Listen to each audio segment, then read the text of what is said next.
One more question. I will respond to this. So look, for 4 years in the United States of America, we had a president who stood up at press conferences and talked tough about Vladimir Putin, and then Putin invaded Ukraine and destroyed a significant chunk of the country. The path to peace and the path to prosperity is maybe engaging in diplomacy. We tried the pathway of Joe Biden, of thumping our chest and pretending that the President of the United States' words mattered more than the President of the United States' actions. What makes America a good country is America engaging in diplomacy. That's what President Trump is doing. Can I ask you? Sure. Yeah? Yeah. Okay. So he occupied our parts, big parts of Ukraine, part of East and Crimea. So he occupied it on 2014. So during a lot of years, so I'm not speaking about just Biden, but those time was Obama, then President Obama, then President Trump, then President Biden, now President Trump, and God bless, now President Trump will stop him. But during 2014, nobody stopped him. He just occupied and took. He killed people. You know what the contact 2015. 2014 and 2014. 2014. Yeah. So I was not here. Yeah, but that's exactly right. Yes, but during 2014 till 2022, yeah, the situation the same. The people are been dying on the contact line. Nobody stopped him. You know that we had conversations with him, a lot of conversation, my bilateral conversation, and we signed with him, me, like a new president. In 2019, I signed with him the deal. I signed with him, Macron and Merkel, we signed ceasefire. Ceasefire. All of them told me that he will never go. We signed with him with gas contract. Gas contract. Yes, but after that, he broken this ceasefire. He killed our people and he didn't exchange prisoners. We signed the exchange of prisoners, but he didn't do it. What kind of diplomacy, JD, you are speaking about? What do you mean? I'm talking about the kind of diplomacy that's going to end the destruction of your country. Yes, but if you Mr. President, with respect, I think it's disrespectful for you to come into the Oval Office and try to litigate this in front of the American media. Right now, you guys are going around and forcing conscripts to the front lines because you have manpower problems. You should be thanking the President for trying to bring an end to this conflict. Have you ever been to Ukraine that you say what problems we have? I have been to. Count once. I've actually watched and seen the stories, and I know what happens is you bring them on a propaganda tour, Mr. President. Do you disagree that you've had problems bringing people into your military? And do you think that it's respectful to come to the Oval Office of the United States of America and attack the administration that is trying to prevent the destruction of your country? A lot of questions. Let's start from the beginning. Sure. First of all, during the war, everybody has problems, even you, but you have nice ocean and don't feel now, but you will feel it in the future. God bless. You don't know that. God bless. You God bless. You will not have a war. Don't tell us what we're going to feel. We're trying to solve a problem. Don't tell us what we're going to feel. I'm not telling you. Because you're in no position to dictate that. That's exactly what you're doing. You're in no position to dictate what we're going to feel. We're going to feel very good. You will feel influence. We're going to feel very good and very strong. You will feel influence. You're right now not in a very good position. You've allowed yourself to be in a very bad position, and he happens to be right about it. From the very beginning of the war. You're not in a good position. You don't have the cards right now. With us, you start having cards. Playing cards. Right now, you don't. You're playing cards. You're playing cards. You're gambling with the lives of millions of people. You're gambling with World War III. You're gambling with World War III. And what you're doing is very disrespectful to the country, this country. That's back to you. Far more than a lot of people said they should have. Have you said thank you once? This entire meeting? No, in this entire meeting, have you said thank you? You went to Pennsylvania and campaigned for the opposition in October. Offer some words of appreciation for the United States of America and the president who's trying to save your country.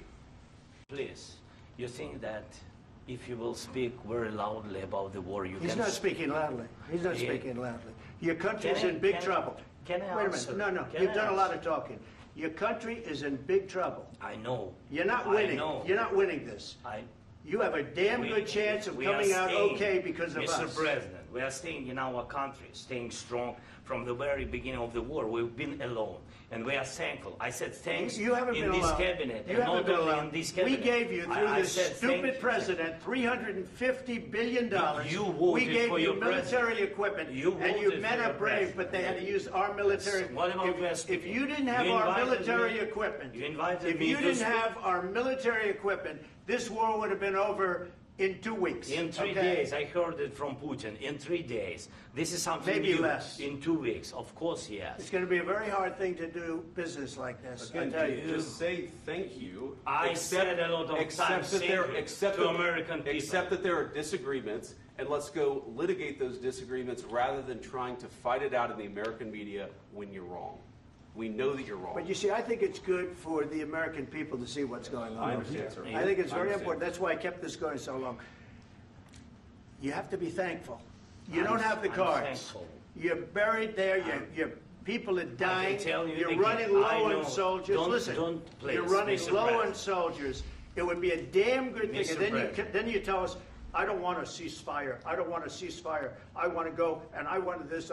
Look, if you could get a ceasefire right now, I tell you, you take it so the bullets stop flying and your men stop getting killed. Of course, we want to stop the war. But you're I saying said- you don't want a ceasefire. But I said to you, I want a ceasefire. with guarantees. Because you'll get a ceasefire faster than an agreement. Ask our people about ceasefire, what they think. That wasn't doesn't with matter me. for you what- That what wasn't this with me. means. It That was with wasn't with a you. guy named Biden, who was not a smart person. This That is was your, with, this that is was with your Obama. president. It was your president. Excuse me. That was with Obama, who gave you sheets, and I gave you javelins. Yes. I gave you the javelins to take out all those tanks. Obama gave you sheets. In fact, the statement is Obama gave sheets and Trump gave javelins.